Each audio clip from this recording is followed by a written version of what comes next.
Every relationship has its moments, those times when doubt creeps in and trust feels shaky. But what would you do if you suspected your partner was cheating? Would you confront them, investigate, or just walk away? Well, this man found himself in that exact situation, torn between trust and suspicion.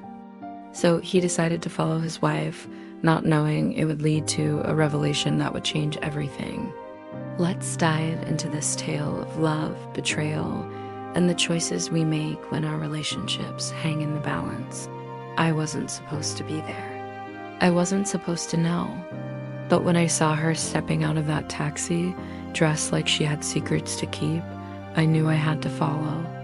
And what I discovered in that hotel room changed everything I thought I knew about her and about myself. It started as an ordinary Friday evening.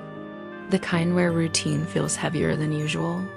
Work stress hung in the air, and all I craved was a slice of pizza and the comfort of her company. She said she was going to meet friends from work, a quick drink, nothing more. But something in her voice, it didn't add up. It wasn't what she said. It was how she said it. Too light, too careful, like she'd practiced the line in front of a mirror. I watched from our living room window as she called a taxi. The red tail lights glided away into the night, and before I could stop myself, I grabbed my jacket, keys, and followed. Footsteps sound, then a car door shutting. I told myself it was nothing, that I was being paranoid. But when her cab stopped in front of a hotel instead of a bar, my stomach dropped. I parked across the street, heart pounding harder than my engine. I watched her step out, adjusting her dress like she wanted to look perfect for someone, but not for me. Something in her posture, the way she held her head high, it was a silent declaration that I wasn't part of her plan tonight. Curiosity, maybe, or maybe fear, propelled me forward. I followed her inside. The lobby was buzzing, but she moved through it with a confidence that both intrigued and irked me. I kept my distance, hidden behind a pillar, watching her every move. She didn't see me. The lobby lights felt too bright, the receptionist barely looking up as she walked by like she belonged there. And then the elevator, floor 7. I memorized it like a confession. I stayed far enough behind to avoid suspicion. When the doors closed in front of her, I caught the next one. My reflection stared back at me in the polished walls, accusing, questioning. What are you doing? But I couldn't stop.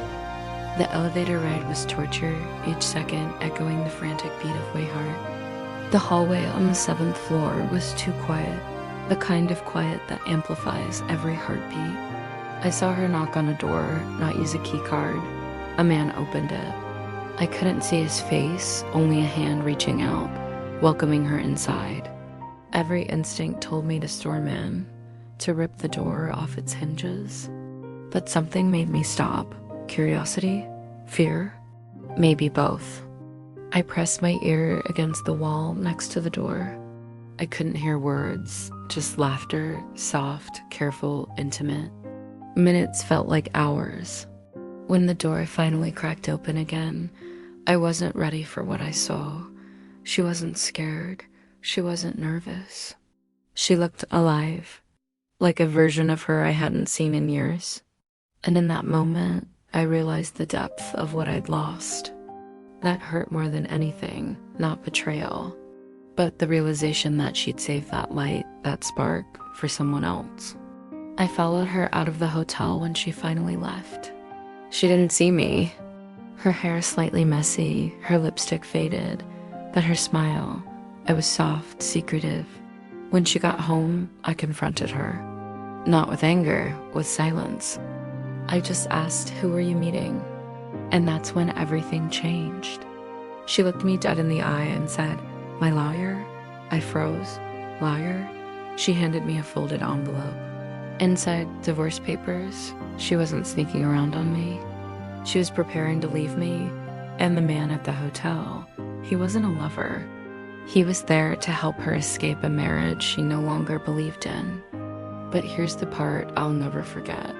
She whispered, I hoped you'd follow me, I wanted you to see how far apart we'd grown. And in that moment, I understood. That night in the hotel wasn't about betrayal. It was about truth. About how love dies quietly, not in screams, but in silence, long before anyone admits it.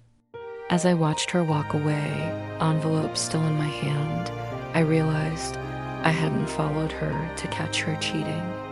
I followed her because deep down, I knew I'd already lost her. Sometimes the person you're chasing is already gone,